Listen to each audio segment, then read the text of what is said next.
Paano nga ba nangyayari na magiging magkabiyak ang dalawang taong individuals? Paano mamumuhay bilang magkabiyak? At yan po ang ating sisikaping buksan, halongkatin, halughugin at unawain. Husband-wife, love-hate, heaven-hell. Why oh why, inay? Bakit nga ba ganyan ang buhay ng mag-asawa? What could be wrong every now and then with being husband and wife? At ano ang dapat nating pagsikapan para yan ay maiwasang paulit-ulit? Ama naming Diyos, salamat sapagkat kayo ang nagbubuklod sa aming lahat, magkakapatid, mag-asawa, magkakaibigan. Kayo ang common denominator namin. Patuloy niyo po kami, Panginoong, hubugin para yung magandang kalooban niyo maganap sa buhay namin. Sa pagtitipong ito, sa sandaling ito, pakalinisin niyo po kami. Patawarin niyo kami sa aming mga pagkukulang, mga kasalanan namin na inyong hugasan ng dugo ng iyong anak na si Jesus. Nais naming lumapit sa inyo, Panginoon, na malinis. Hindi dahil kaya naming linisin ang sarili namin, kundi dahil alam namin, Panginoon, sa pagpapatawad niyo kami nagiging buo muli, nalilinis kami ng dugo ng iyong anak na si Jesus. We take that forgiveness, O God, as we seek your blessing, as we ask you to be our speaker. Kayo po ang mangaral.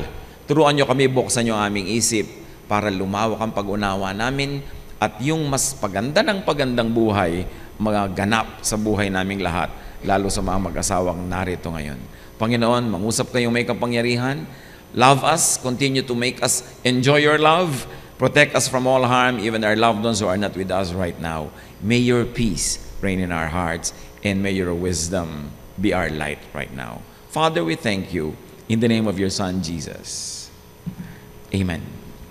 What's wrong with the idea of a better half? Many people call their husband or their wife better half. What could be wrong with the idea of the so-called kabiyak? One, you are a whole person without your spouse. Buo ka. Isinilang kang buong tao. 1 Thessalonians 5:23, may your whole spirit, soul, and body be kept blameless at the coming of our Lord Jesus. So inisa-isa na dito yung talagang kompletong rekado ng isang tao, body, soul, and spirit. At ikaw yun. You are whole even before you met your spouse.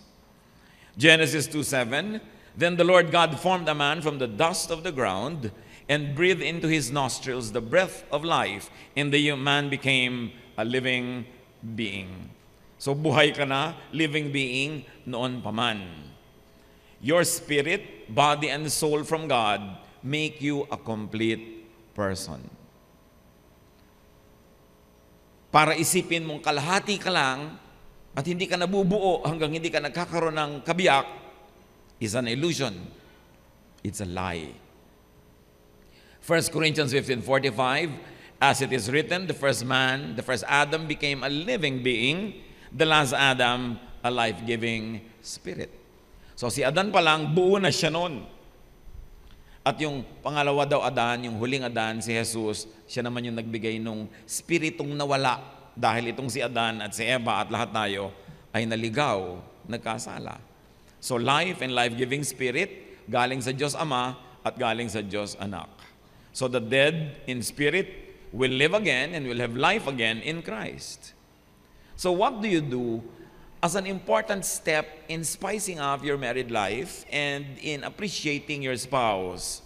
First, rediscover your wholeness in Christ. In Christ's life-giving power and the so-called living water. Matatandaan ninyo, meron noong babae sa may balon na nakatagpo ng Panginoon. At matapos ang kanilang mahabang usapan, sabi ni Lord, kung kilala mo lang kung sinong kaharap mo ngayon, hihingi ka sana at ang ibibigay ko sa iyo yung living water. The life-giving water. At hindi ka na mauuhaw pa kailanman. Alam natin na hindi H2O o talagang literal water ang tinutukoy ng Panginoon.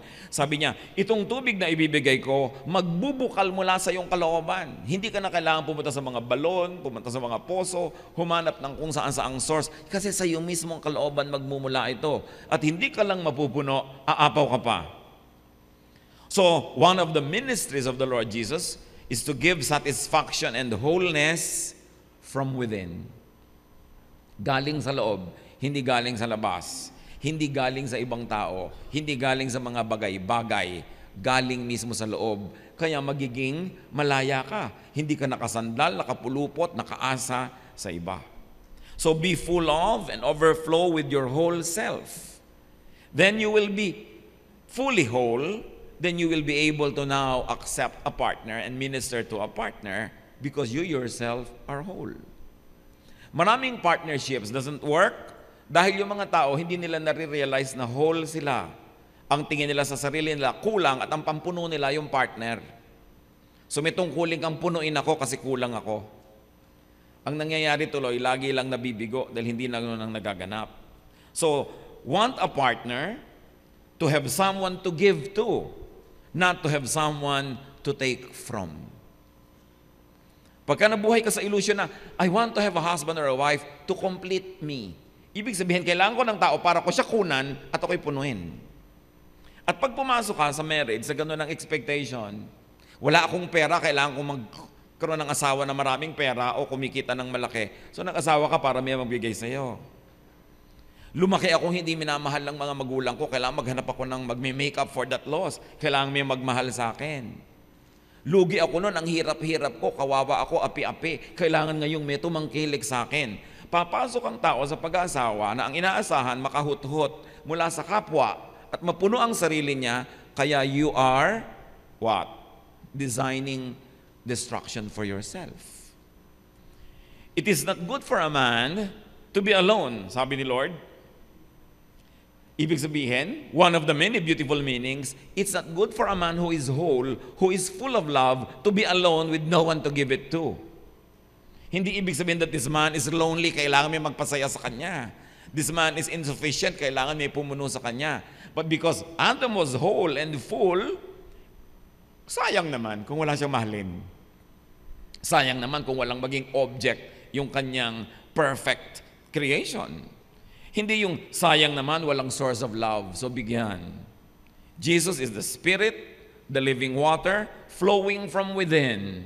Sa Kanya tayo kukuha ng kulang. Sa Kanya tayo kukuha ng love, ng understanding, ng support, ng kaliwanagan, ng pagmamahal, na walang patakarang pagtanggap. Kay Jesus yun. Pag hinanap mo yun sa iba, mabibigo ka. Kaya maraming mag-asawa, bigo. Sabi niya, yung ine-expect ko, hindi nangyari. Diba? Akala mo magiging inspirasyon ang buhay mo, yung palalagim pagkatapos ng mga 3 buwan. Kaya, kasi pumapasok ng hindi naiintindihan ang sarili, hindi naiintindihan kung bakit siya nag-aasawa. What is a lie? What is an illusion? What are the demons that plague our lives? Yung I am incomplete, therefore you complete me. I am a missing rib, find me. Or, I have a missing rib, where are you? Sabi daw nila, a man doesn't find completion until he finds his missing rib. That's hogwash. Drama. Dahil talaga ba, pag nagkaroon ka talaga ng asawa, magkakaroon ka ng completion? Ang dami-dami naghihiwalay, nagkakagalit, o kaya pinagtitiisan na lang yung kasal nila, alang-alang sa mga bata. So, yung expectation mo na pupunuin ka ng ibang tao must be corrected.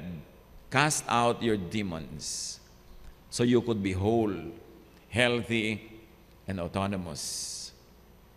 Sa Mark 16:9, Jesus had forced 7 demons out of Mary Magdalene. Maaari ang literal reading nito, talagang mga 7 demonyo pinalayas, masamang espiritu lumayas ka sa kanyang katawan. Pwede yon. Pero meron ding pwedeng malalim na reading yan. Demons that plague the life of this woman. Attitude, emotional wounds, illusions, expectations, search for completion, trying to look for it from other people and other things. At nung natanggap siya ng Panginoon, siya'y minahal, naturuan, na-realize niyang ang Panginoon ang kailangan niya, napalayas yung mga demonyo sa buhay niya. At dahil doon siya'y sumaya at hindi na humiwalay sa Panginoon, sumama na katulad ng napakarami mga followers. Because sabi nga ng Panginoon doon sa babae sa balon, the living water will come from within. In marriage, you are the other half, not of a person, but of a partnership. Kabiyak ka pa rin. Pero hindi nung tao. Kasi buo siyang tao. Kabiyak ka ng partnership na ito, ng korporasyon na ito, ng relationship na ito, ng physical, social, and legal union. Kabiyak hindi ng isang tao dahil buo siya at buko ka rin bago kayo pinakasal. Kabiyak kundi isang partnership, layunin. Kabiyak ka ng adhikain, kaibiyak ka ng isang entity, isang goal. Pareho kayo ng goal, pareho kayo ng gustong marating, pareho kayo ng gustong mangyari sa inyong mga buhay. Kaya napakaganda pa ng isang tawag sa mag-asawa, kaisang dibdib. Dibdib being a symbol of the puso, layunin, mithiin, gustuhing mangyari sa buhay. Kaya kayo magkaisang dibdib, magkabiyak kayo sa pangarap, magkabiyak kayo sa mga layunin at gustuhin sa buhay, magkabiyak kayo sa ministry, sa paglilingkod sa Diyos. Yun ang magkabiyak. Dalawang taong parehong buo, nagsasama, nagiging other half of a goal, of an entity, of a partnership that is meant to be exclusive. Matthew 19:5-6. A man will leave his father and mother and be united to his wife, and the two will become one flesh. So they are no longer two, but one flesh. One flesh suggests sexual exclusiveness, not loss of individuality, uniqueness, and personhood just because you got married. It's about partnership in enterprise, sealed by a commitment to sexual union and sexual exclusiveness. And that symbolizes and cements the oneness. So yung pagiging magkabiyak kayo dapat in spirit, sa layunin, sa kagustuhan, sa pangarap, talagang magkatuwang kayo. Pero hindi pwedeng kabiyak siya ng personality ko, yung wala sa akin ilalagay niya. Insecure ako, kailangan mapasecure niya ako. Magagalitin ako, kailangan nandiyan siya para may mapagalitan ako. Di ba? Yung maiinitin ng ulo ko, kailangan may pagbuntunan ako niyan at siyang uunawa sa akin. Yun yung wrong meaning ng kabiyak. Kasi gamitan yun. Kulang ako, punuin mo ako. Tapos, ang dami kong sobra ng ugali ko, kulang ka, itatambak ko sa'yo para mapuno ka at ako ang pumuno sa'yo. Therefore, hindi ka puno, pupunuin kita ng sarili ko. Tuwing gusto nyong baguhin ang inyong partner, ang presumption nyo, kulang siya, ako sobra sa mga magaganda ko, mga qualities, itatambak ko sa kanya para siya mapuno. Gusto ko laging maayos ang kama, malinis na malinis, siya magusot, mali siya, kailangan maging maayos din siya, ililipat ko sa kanya yung ugali ko, kailangan siya maging buo, ako ang bubuo sa kanya. You see, ang tao nagiging parang filling the blanks. Ayaw niya ng ganitong pagkain, kailangan itong kainin niya kasi itong gusto ko. Mali kasi yung gusto niya, yung gusto ko tama. Ayaw niyang manood ng ganitong pelikula, kailangan samahan niya ako. Kasi ito naman talaga maganda, wala siyang choice, at saka wala siyang taste. So, ginajudge mo ang iyong partner kasi hindi mo siya tinitingnan na buo. Naghahanap ka ng mga sa tingin mo, cracks, spaces, at doon mo isasaksak yung sarili mo para siya maging kamukha mo. That is not oneness. That is not marriage. That's the best way para kayo magkainisan at maghiwalay. You cannot and should not find completion through another person. Kahit asawa mo yon, kahit magulang mo yon, kasi nilikha ka ng Diyos buo. Paghanap ka ng hanap sa iba, parang sinabi mong kulang ka. Kaya maraming mga babae, sabi nila, pagka lumaki na hindi mahal ng tatay, o wala yung tatay lagi, ang nagiging mga nobyo, mga mukhang tatay. Mga parang tatay, naghahanap doon ng tatay figure. Sa palagay nyo ba, napapabuti yung mga ganitong babae? Di ba't palipat-lipat sa ilan ng tatay, ilang papa, ilang daddy, kulang pa rin? Bakit? Hinahanap niya yung wala sa kanya sa ibang tao. Samantalang nasa loob niya yon, at ang ministry ng Panginoon, gisingin ka, yugyugin kang sabihin, hindi ka kulang. It's a lie. Nandito ako, pwede kitang punuin, sa akin ka lang umasa, mapupuno ka. Yung paghanap-hanap ng mga nawala sa aking buhay, kailangan hanapin ko sa partner, nabibigo lang naman yon. Ang nagiging ending, papalit-palit, palipat-lipat. Katulad ng woman at the well. Nung sinabi niya sa Panginoon, ibigay niyo nga po sa akin yung tubig na yan para hindi na ako mauhaw muli. Ano sabi ni Lord? Tawagin mo ang asawa mo. Miss pa po ako. Sabi niya, wala po ako asawa. At sabi ni Lord, tama. Kasi yung 5 lalaki nagdaan sa buhay mo, hindi mo naman asawa eh. At yung isang nasa bahay mo ngayon, hindi mo rin asawa. Tama ka, wala kang asawa. Bakit inungkat ng Panginoon yon? Hindi siya para ipahiya. Ang gusto na pala ng babae, yung water na hindi nauubos, gustong ipakita ng Panginoon, akala mo nasa lalaki ang buhay mo lagi ka nakapulupot, nakasandal. Kaya tamo, ubos din ang ubos? Hindi yan. Gusto mo talaga ng living water, alamin mo muna na hindi mo makukuha yan sa iba. Sa akin lang. Kaya inungkat. Hindi pwedeng hanapin mo ang kabuuan mo sa iba. Why not? And what are these 5 steps to trouble? Lalo sa mag-asawa, you will needlessly strain your spouse and yourself. Pag hinahanap mo na mabuo ka through that person, papagurin mo siya sobra.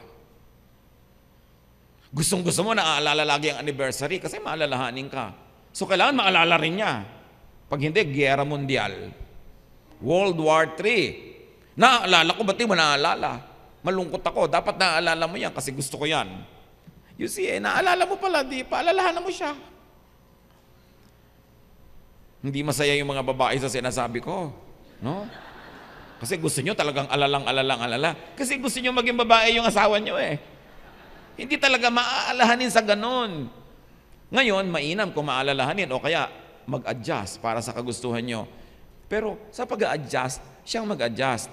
Huwag nyong i-expect. Kasi mabibigo lang kayo, magdagalit kayo, hindi nyo man ipahiwatig yan, nagtatampo kayo doon sa loob. Yung matabangan sinigang, malamigang kape, di ba? Dahil may tampo kayo eh. Pagkasisiping na siya, pagod ako. Oh. Kasi hindi naalala yung birthday nyo, hindi naalala yung anniversary. Tampo-tampo ka, tampo ng tampo. Alam niyo yung tampo ng tampo, isa lang sinasabi niyan, kulang ako, ba't di mo ako pinuno? Kay lalaki, kay babae yung nagtatampo. Hindi naman ito lisensya para sa mga lalaki na wala nang maalala, no? Pero dahil unawain mo yung partner mo, buo yan no, na pangasawa mo. Huwag mong ibahin. Mabibigo ka. At pag nabigo ka, may inis ka. You will fail and be frustrated. Hindi nangyayari yung babaguhin siya ng aking pag-ibig. Walang ganon. Sa sine lang yon. Pag nagpakasal ka, ang goal mo, baguhin siya, magtayo ka ng bahay ampunan. Magtayo ka ng charity work. Pero yung mag-aasawa ka, tatanggapin mo siya na buo. Warts and all. Para kayo magtagal. And then, siyempre, mabibigo ka. Kasi hindi nangyayari yung gusto mo. You will foolishly blame your spouse. Ba't di ka masaya? Kasi siya, hindi ako naalala. Ba't di ka masaya? Kasi siya, ganun. Kasi siya, ganun. Babae at lalaki, ganyan yon. Hinga ng hinga sa mga kaibigan, sa mga kamag-anak. Lumalaki tuloy yung gulo, nagkakaroon ng kampi-kampihan. At pagpatuloy mo siyang laging sinisisi, you will develop resentment. Bakit ba ako nakapagpakasal dito sa pintor na to? Puro pagpipinta inaatupag, hindi kami yumayaman. Ang mga dati kong classmate, mga pinsan ko, mga may kotse na, may bahay na, kami wala pa. Kasi siguro yung napakasalan nila, mahilig gumawa ng pera. Yung napakasalan mo, mahilig magpinta. So either you change husbands, or you change your attitude. Mabuti ngayon kung yung asawa mo ang mag-isip na, papalitan ko nga ito para pasayahin yung asawa ko. Pero kusa yan, hindi yan naiutos.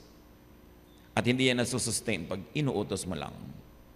Once you develop resentment, resentment leads to all kinds of evils. Nandyan na yung hindi ka na ganadong maglinis ang bahay, ayaw mo na umuwi, ayaw mo na magpakita. Nandyan na yung nagyayabang yung asawa mo sa harap ng mga kaibigan, nakasimangot ka gano'n. Yabang niyan, di totoo. Yung gano'n. Yung mga babaeng nakasimangot habang nagyayabang yung lalaki, bitin lang yon. So totoo lang. Kasi pag masaya yon, sa umaga talaga tipit-tipitin. At pag nagyayabang ka, pumapalakpak pa yon. Diba? Kaya mga kalalakihan, pagka nagyayabang-yabang kayo ng konti, nakita yung asawa nyo nakasimangot, bitin. Kasi kaya niyang patawarin lahat ang pagkukulang niya sa buhay. Basta siya tipit-tipitin.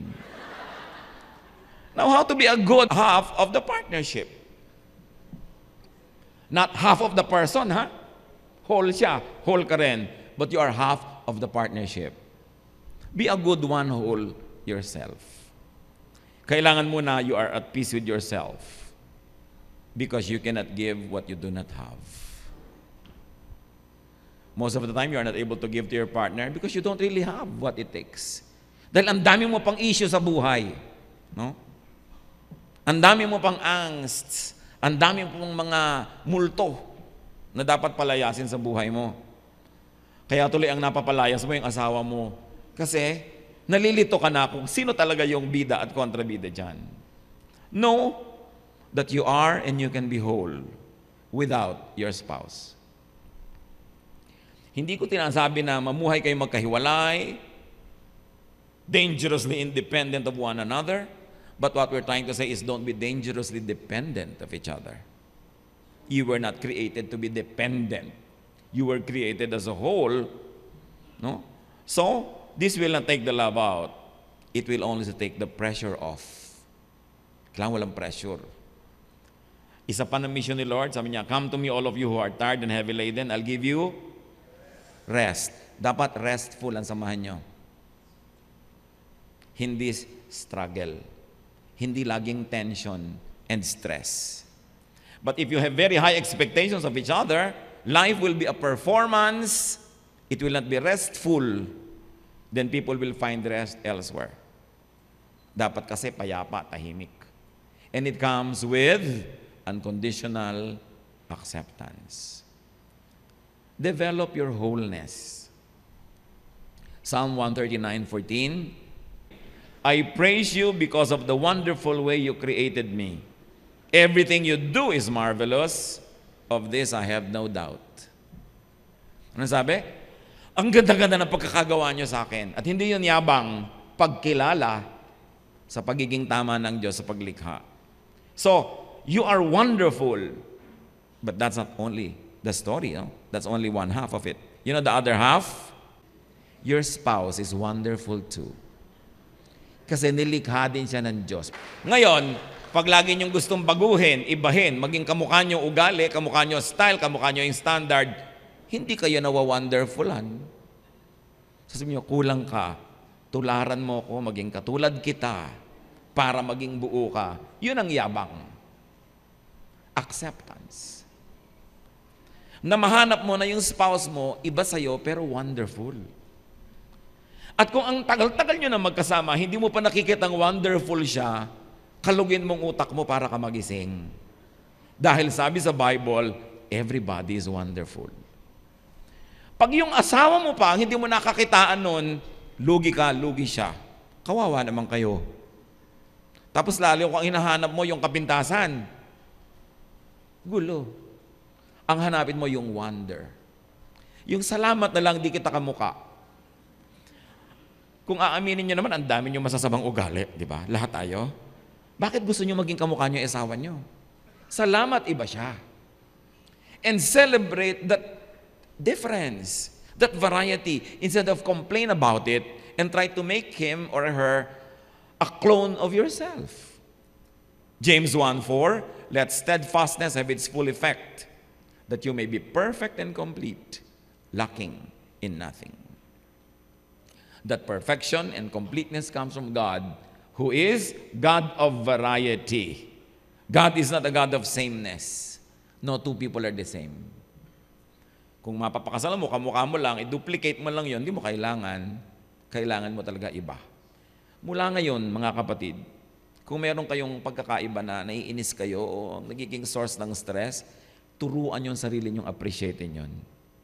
Pag tiningnan nyo, binuksan nyo yung mata nyo, ipapakita sa inyo ng Panginoon that your spouse is really wonderfully made. And then, madadagdagan yung amor mo, madadagdagan yung excitement mo, hindi yung stress. Sasaya kayo lahat. So, contribute to the partnership as a whole person. Remember, a whole person, not a demanding one half. Always insisting, I want nobody but you. I want nobody but you. yun, kulang ako, I want nobody but you. Naiinip ako, patawanin mo ako, nalulungkot ako, pasayahin mo ako. You know, you. Ikaw lang ang gusto ko. You know, dapat kay Lord kinakanta yan, I want nobody but you. Tapos mapupuno ka you will be ready to minister and you will be open to the ministration of your partner. Huwag niyo sa kanya iasa lahat ang inyong isasaya. At huwag niyo sa kanya isisi lahat ang ikinalulungkot niyo sa buhay. No? Huwag niyo sisisihin. Do not depend on your spouse for wholeness. Depend on God and what God gives you. Philippians 4:13, I can do everything through Him who gives me strength. So who gives strength? The Lord. Huwag niyong kunin yung strength from another person. Bagan pa paminsan-minsan, nagkaka-inspirasyon tayo.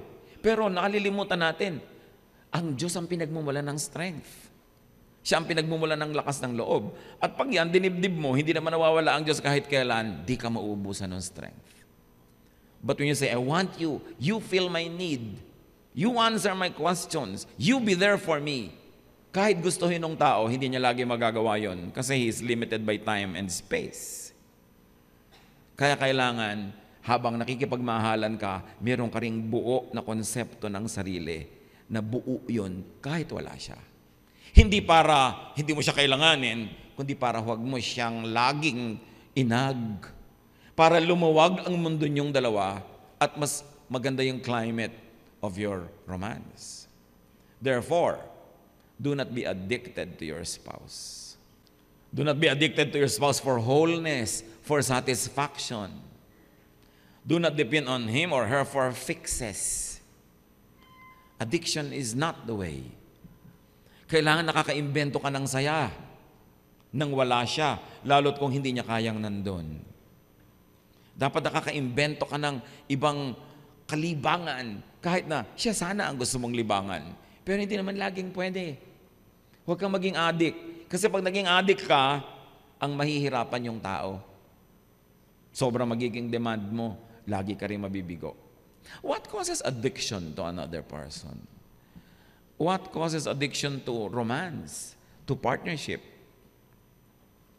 When you think that another person or romance or partnership seems to offer an answer to grave feelings of fear, need, and lack and incompleteness. Yung parang kailangan ako kumpleto lang ako pag nandyan siya. Maa-addict ka. Ang problema sa addiction, high ka ngayon, low ka mamaya. Kasi andyan lang yung pleasure habang nandyan yung agent of pleasure. Paano kung wala na? Di, kailangan mo na ng ibang fixes. Kailangan mo na ng mga ibang pampahay sa buhay. Kaya iba, naiinip. Bakit ka nagkakasino, misis? Naiinip kasi ko, nasa abroad ang asawa ko. Yan pala, nag-a-abroad na nga, hirap na hirap, magkakasino ko pa, lungkot na lungkot ako. Ba't di ka mo pasayahin ang sarili mo? Wala kasi siya. So ang nangyayari tuloy, pag wala siya, maghahanap na ng second substitute.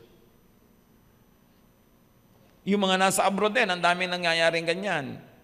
Pares-pares doon abroad. O bakit? Kasi namimiss ko ang asawa ko. Paano? Sinanay mo yung sarili mo na kung wala yung asawa mo, hindi ka na nakatayong puno. Para kang baging, kailangan mo lagi ng balag. Kailangan mo lagi ng pupuluputan. Paano kung wala? Hindi pupulupot ka kahit kanina lang dumaan. Mahirap yung dependent ka on other people. Yung sinasabi natin ito na emotional autonomy is not to declare to your partner, I don't need you. Pero dapat meron kang sariling matigas, matining na gitna, na loob, na center. Nandyan siya o wala, nakatindig ka, pero mas masarap na nandyan siya. Kasi nasisira yung pagkatao mo pag sobra kang addict sa iyong partner. This expectation is doomed to fail. Because one derives a sense of selfhood, wholeness, meaning and value, and strength from outside of themselves. Hindi pwede yun.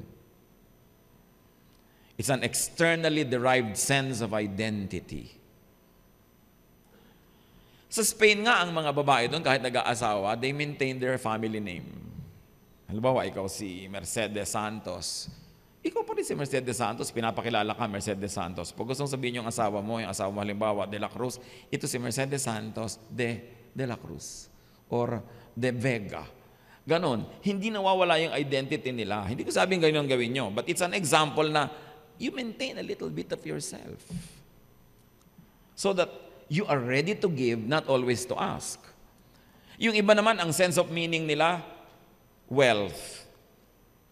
Kaya pag hindi sila wealthy, parang wala silang sense of meaning. Title or position, power, image, looks, approval of others, admiration of others. Pag wala yun, parang wala nang kwenta yung pagkatao nila. Magkakamag-anak lahat yan. Things and people outside of you that you depend on for your own meaning, you've got to declare independence from those because you are dependent only on God. Ang mga taong ibinibigay sa atin, dagdag, pero that they are not meant to replace the position that God has in our hearts. Kaya nga lagi ko sinasabi, dapat ang Diyos ang number one sa buhay ng mag-asawa. Hindi yung misis, hindi yung mister. And sa may mga misis, nagre-reklamo, sabi, number 2 po ako. Alam mo, pag number 1 ka, pwede. Pero pwedeng may number 2, number 3, number 4, number 5. Pero kung number 2 ka lang, dahil number 1 ng Diyos, wala nang number 3. Dapat goal maging number 1 ng Diyos.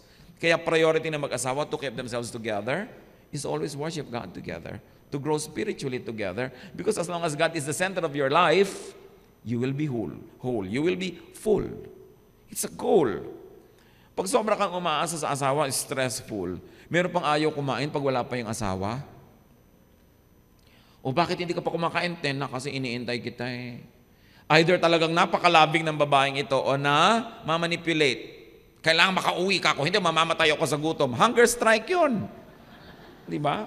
Yung kaya tuloy hirap ka na, darating ka para lang makakain na siya. May pressure. Di ba ang sarap nung hindi mo pinapressure pero nandyan? Kasi gusto, hindi dahil para wala na lang away.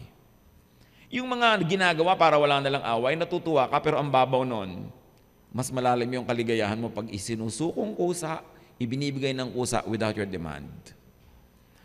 Napakahalaga na magkaintindihan kasi yung 20, 30, 40 years ang mag-asawa, they quarrel about the same things as if they were married last week. Yan ang dapat kantahan ni Gary Valenciano ng di na natuto. Sa inyo ang premyo. Di ba? Hindi na natuto. May mag-asawa, magkaaway na naman kayo. Lumang-luma na yung pinag-aawayan nyo. Hindi nyo na maayos. Ayaw naman maghiwalay. So dapat ayusin. Yung search ng meaning outside of yourself causes overdependence. Possessiveness. Siyempre, pag nakaasa kasi isang tao sa meaning, you become possessive because you protect the meaning na nakukuha mo sa kanya. And because of that, you become jealous. And jealousy, of course, is because of fear. Fear of losing. So yung taong sobrang magmahal, ang kakambal ng buhay niya lagi, takot. Takot na maagaw ng iba yung minamahal niya, o kaya agawin ni kamatayan. Takot na takot kang mawala siya. So lagi ka nalang takot. Bakit ka pa nagkaroon ng love, binigyan ka ng Panginoon ng mamahalit magmamahal, ang buhay mo, puro takot na lang. Pag wala siya, siguro may kasamang iba. Pag ginagabi, siguro ganyan. Kahit nasa banyo siya, bulatlat ka ng bulatlat ang wallet, ang mga cellphone, naghahanap ka ng mga ebidensya, kung yung takot mo ay totoo. It can happen. Sayang naman, ang iksi-iksi ng buhay, pupunuin mo ng tension and fear. And when you're already fearful, you become irrational. Kahit wala ng multo, nakaka-imbento ka na ng multo, mamaya yung kainan nyo, naging awayan na. Although mga babae, syempre, kung minsan pag may kutob naman kayo, totoo yun ha. Kaya kailangan nakikinig din kayo sa kutob. Yung nagagalit pa yung mister nyo, naku, nagagalit-galit na lang yun para huwag matanong. Di ba? So magtanong kayo, right nyo yun. Pero ang mahalaga, huwag kayong maging irrational. Huwag yung parang wala ka ng buhay pag nawala siya. Kaya siya yung lalaki, kaya siya yung babae.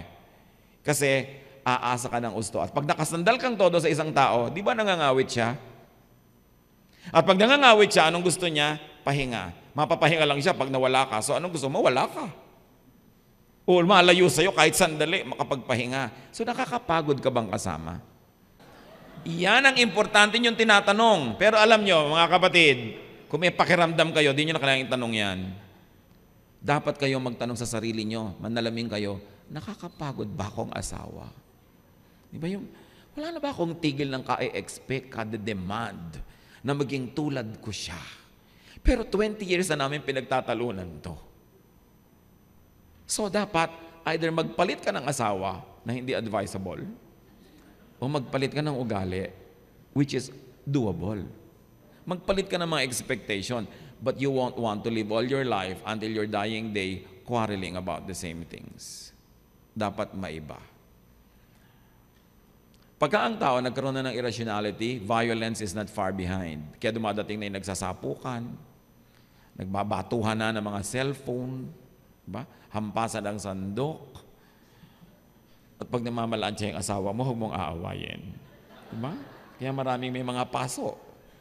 Frustration, dissatisfaction, disillusion. Yung ba sabihin, ba't ba ako nakapag-asawa pa? Tama si nanay. Kasi nagkaka-disillusion. Why? May expectation ka kasi, tas hindi yun nami-meet. Then there's a sense of failure and betrayal and vexation. The better half becomes the bitter half. Heaven becomes hell. Love becomes non-love, or worse, hatred. It is so easy to hate the one you used to love. Pagkamali ang pakulugan mo sa love, that you are in my life to make me feel good, to fulfill my dreams, to meet my expectations. Pag ganyan na dinemanyo, you are headed for disaster. Kasi ang pag-aasawa, kung hindi nyo pa nalaman bago kayo ikasal noon, alamin nyo ngayon, ito'y isang walang patakarang pagtanggap. Kasi, ba't pa kayo nag-asawa kung di nyo tatanggapin? Kahit na tuwing hihiga siya, nalulukot ang buong kama, di bali na. Di ba? Hayaan mo nang malukot. No? Ang masama yung relasyon yung lukot. Kahit makakalimutin sa ganito at ganon. Yung mga babae naman, siyempre, ang daming mga mamunting maliliit na bagay, laging hinihingi. Ibigay nyo na para tahimik ang mundo. Kaya nyo naman eh. Di ba? Yung ibang mga lalaki din eh, may pride pa, ayaw pa daw, di ba? Gandahan ng pamamalansya. Gandahan nyo ng pamamalansya nyo para masyahan ang mga misis ninyo. Yung iba, akala mo noon, babawasan ang pagkalalaki pag binagbibigyan yung asawa. No, mas nagbibigay kayo, mas tumitimbang yung kahulugan na kayo talaga yung padre de pamilya. But don't be over-dependent. Dependence brings about addiction. And the cycle will just keep repeating. What are the deeper reasons for addiction? At ito, addiction sa tao, addiction sa bagay, addiction sa drugs, sa mga bisyo. People become addicts because they derive their identity from a bruised, wounded, deprived past, from a nagging need and want. Nagiging addict ang mga tao pag meron silang victim mentality. I was a victim. Marami kong kulang nung araw, kailangan punuin mo yan ngayon. Then, maa-addict ka doon sa nagbibigay sa iyo nung pleasure na yon. At pag na-addict ka na, sasakalin mo na siya, dadaganan mo na, pipilitin mo na, pupuluputan mo na hanggang kumulagpo siya dahil na sasakal na siya. Kaya it doesn't work eh. This state is a living present hell that people need to be saved from. You are not your past. You are your present. So huwag nyo nang dalin sa today lahat ng mga hinagpis, lungkot, galit nyo sa mundo nung araw. Kasi ang tendency, ang gagantihan nyo, yung katabi nyo. Yung kapartner nyo, na walang kamuang-muang sa mga nangyari sa inyo nung araw, tapos siyang gagantihan. No. Kaya ang itinuturo sa atin ng Biblia, forgive. Lahat ng mga atraso sa inang nakaraan, patawarin mo na. Huwag mo nang bitbitin hanggang ngayon, kasi pag ang dami mong dala, yung asawa mo, mapipilitan kang tuwangan at tulungan, pati siya mapapagod. Dapat bitawan yung mga emotional baggage.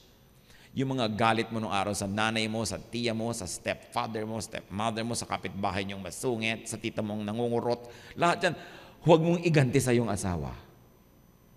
And don't say, I'm a victim, I'm a patient, you have to be the nurse. Kasi sobrang demand yun. Kaya kasama ng wholesome na pagsasama, forget the past. Forgive everybody in the past. Clean slate. Then magaan ang dugo mo, magaan ang buhay mo, magaan kang kasama. Gaganda ang inyong relasyon. Yung iba naman, kaya ganyan ang ugali. Sabihin, kasi nung araw, ganito yan eh. Lagi na lang ba yun?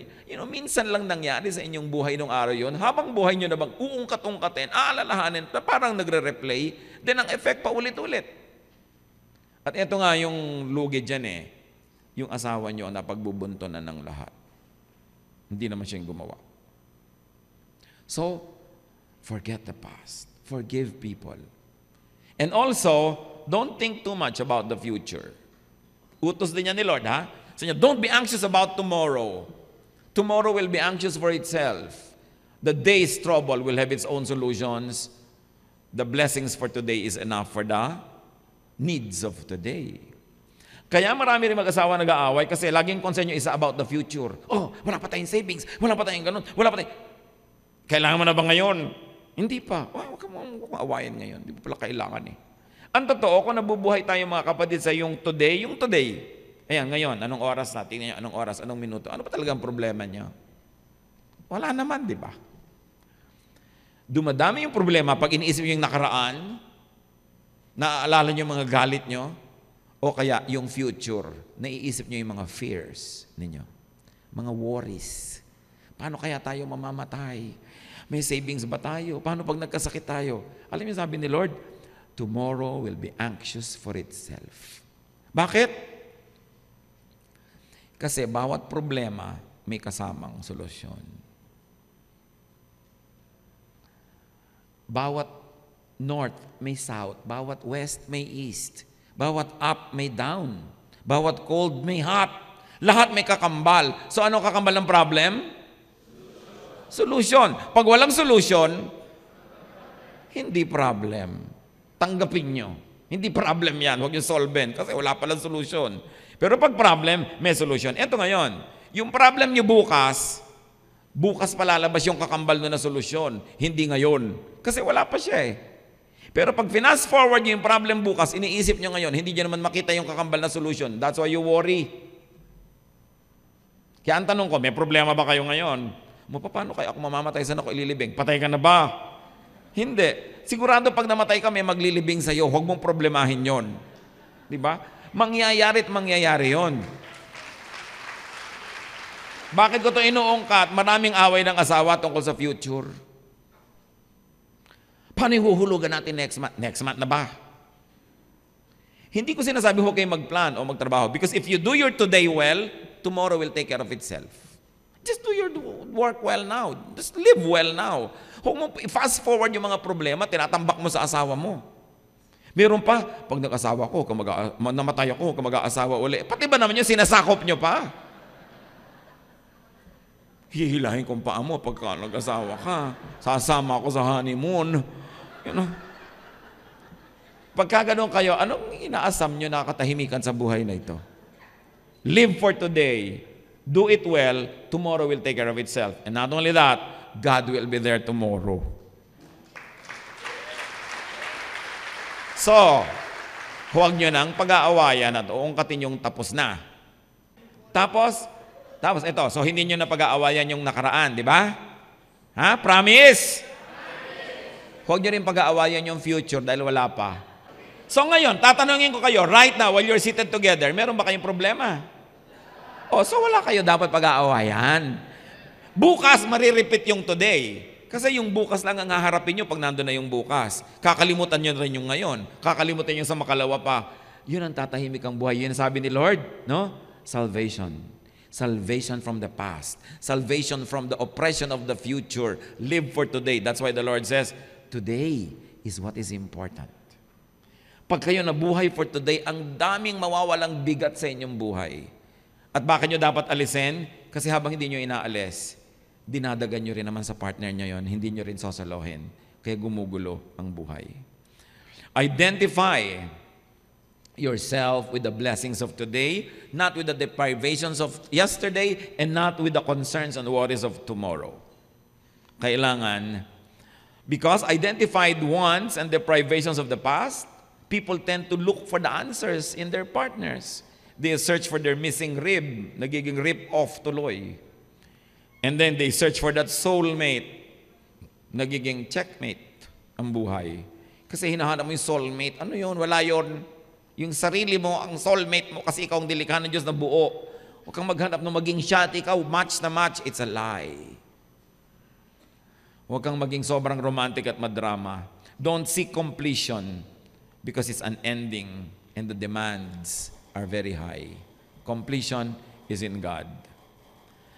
So, anong dapat natin gawin? Naghahanap ka lagi. When you always look for the answer to your partner, don't forget that your partner could also be looking for an answer. So nobody will answer anybody. magiging ka lang selfish at gagamitin mo siya for your ends. What is the result when you're addicted to someone and you want someone to please you? Wanting to change one's partner. Kung gusto mo siyang palitan, papalitan mo siya. No? Gusto mo siyang palitan mo yung ugali niya. Pwede mo bang palitan ng isang tao? Anong sabi ni Karen Carpenter?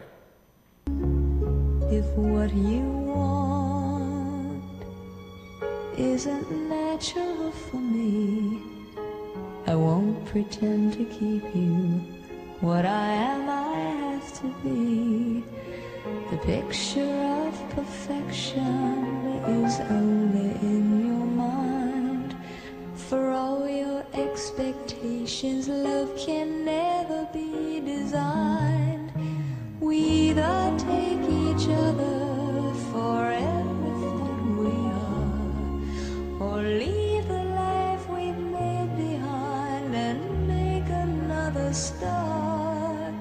You've got Tingnan nyo ang asawa nyo habang kinakanta nyo. me for what I am, for simply being me. Don't love me for wanting to intend to hope that I will be. And if you're only using me to feed your fantasy, you're really not love. So let me go. I must be free. Oh, di ba? May threat.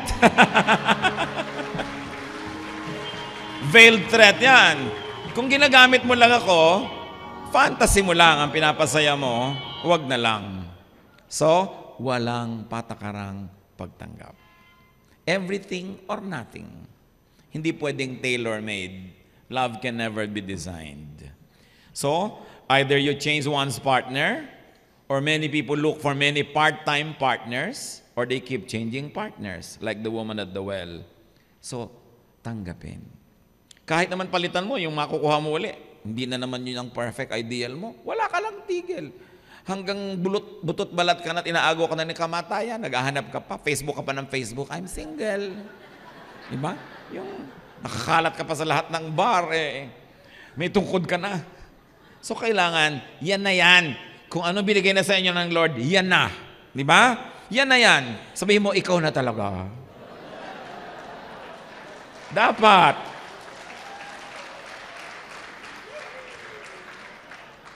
So, what needs to be done to be a good spouse is to get saved from the past through the forgiveness of others and of self. Yun ang binabanggit natin kanina pa. You need to get saved from identification with your past or your trauma, the trauma of your body and soul. And you've got to realize wholeness in the spirit through enlightenment. Pag puno ka ng Diyos, puno ka ng Espiritu, punong-puno ka ng pagpapatawad, punong-puno ka ng pagbibigay, hindi pag-e-expect, hindi selfish cravings. So accept your spouse unconditionally. As a person, as an identity, not as a filler. Hindi siya filler ng mga blanks mo. Siya ay buong tao. Not as someone incomplete, natatambakan mo ng mga excess baggage mo at pupunuin mo siya ng sarili mong karakter. Siya ay unique. Colossians 3:18-19. Wives, submit yourselves to your husbands as is fitting in the Lord. Husbands, love your wives and do not be harsh with them. Akala ng mga wives, ang bigat na pinunuro sa kanila, submit. Mas mabigat sa husband, love. Pero pareho yan, isa lang ang premise. Acceptance. Because you cannot submit to someone you don't accept. The reason why some of you cannot submit your husband, you don't accept your husband. Paano ko magsasubmit? Mas matalino ako sa kanya. Paano ko magsasubmit? Mas magandang diskarte ko. So, hindi mo ina-accept siya. Yung mga iba namang husbands, kaya nagkakaproblema with the wives, you don't love. Love. Ang laki ng hinihingi sa mga kalalakihan to love. Because you can submit without loving. Di ba? But when you truly love, you also submit. So, mas malaki ang pananagutan ng lalaki to make it going and to keep it going. Do not make your spouse another you.